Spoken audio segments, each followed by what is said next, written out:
প্রিয় বন্ধুরা, আপনারা নিশ্চয়ই কৃষ্ণেন্দু বন্দ্যোপাধ্যায়ের পুজোর ঢাক কবিতাটি অবশ্যই শুনেছেন, যেখানে কবি বলছেন, মহালয়ার ভোর থেকে ওই ডাকছে ঢাকের বাজনা, আসছে পুজো হাসছে শহর, আজ থেকে আর কাজ না।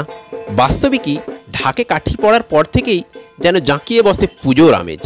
সে আসানসোল হোক বা আমেরিকা, কলকাতা হোক বা ক্যালিফোর্নিয়া, ঢাকের বলবি না বাঙালির শ্রেষ্ঠ উৎসব দুর্গাপুজো যেন অসম্পূর্ণ।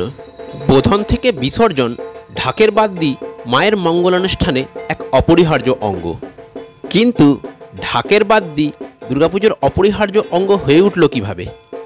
আসুন দুর্গাপুজো আর ঢাকের পারস্পরিক সম্পর্কে কিছু তথ্য জেনে নেওয়া যাক। মূলত প্রাচীন এই বাদ্যযন্ত্রটি যুদ্ধের বাদ্যি হিসেবেই ব্যবহৃত হতো, যা ডঙ্কা নামে পরিচিত। ডং ডং করে বাজত, তাই ডঙ্কা, যা থেকে পরবর্তীকালে ঢক্কা, তারপর বর্তমানে ঢাক রূপে পরিচিত। তবে ঢাক নিয়ে অনেক মজাদার লোককাহিনী প্রচলিত। যেমন মোগল সুবাদার ইসলাম খাঁ সাহেব নতুন রাজধানীর সীমানা নির্ধারণ করবেন। আদেশ দিলেন, যতক্ষণ না ঢাকের শব্দ সম্পূর্ণ বিলীন হয়ে কানে না আসে ততদূর পর্যন্ত চলতে হবে, অর্থাৎ ওই পর্যন্তই রাজধানীর সীমানা। যেহেতু ঢাকের শব্দের ভিত্তিতে জায়গা এবং সীমানা নির্বাচিত হয়েছে, তাই রাজধানীর নামকরণ হলো ঢাকা। ভাবুন একবার, যদিও এটি কিংবদন্তি, কিন্তু বঙ্গ সংস্কৃতিতে ঢাকের প্রভাব অস্বীকার করা যায় না। সে যাই হোক, ফিরে আসি দুর্গাপুজোর ঢাকের কথায়। দেখুন, ঢাক হচ্ছে রণবাদ্য।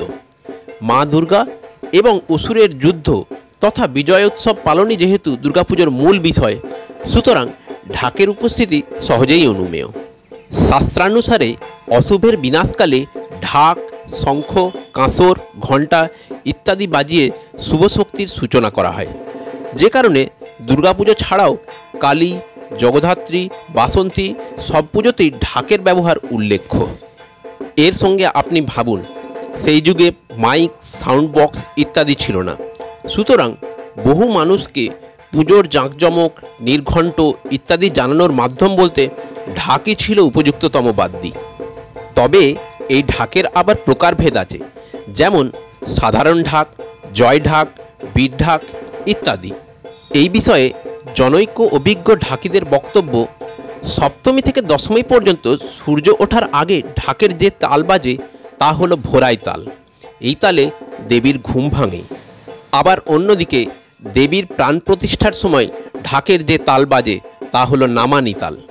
সুতরাং বুঝতেই পারছেন, শুধুই কি মন্ত্রে দেবীকে জাগিয়ে তোলা যায়? ঢাকের নামানি তাল বিনা দুর্গাপুজোই হবে না।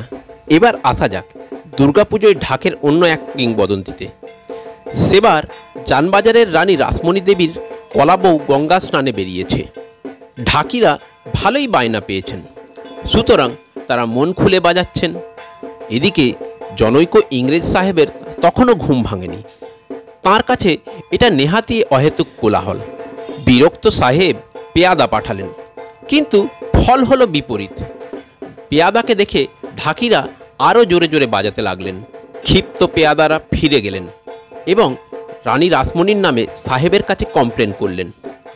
অপমানিত সাহেব রানীর নামে মামলা করলেন, কিন্তু তিনি রানী রাসমণি, বাংলার অন্যতম মহীয়সী মহিলা।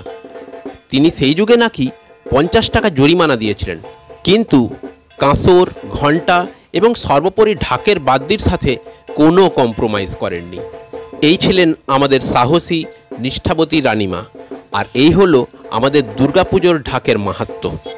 তবে সে যাই হোক, রং বেরঙের কাপড়, ময়ূরের পালক সজ্জিত ঢাক নিয়ে পুজোর উদ্দেশ্যে বাদ্যকরদের উপস্থিতি বাঙালির মনে যে পুজোর উৎসাহ বহুগুণ বাড়িয়ে দেয়, তা নিয়ে কিন্তু কোনো সন্দেহ নেই। প্রিয় বন্ধুরা, আপনাদের কি মনে হয়?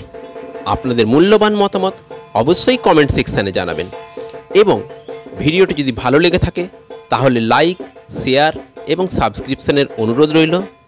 ধন্যবাদ।